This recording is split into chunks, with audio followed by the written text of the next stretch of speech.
Ito eh. Fisingan. Oo. Sawa sila talaga.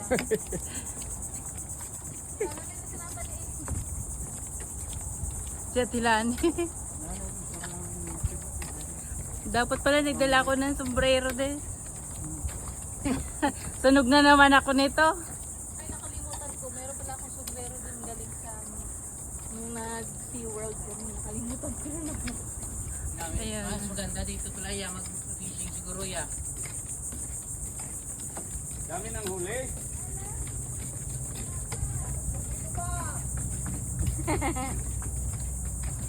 Kaya hindi ako naputi dito eh.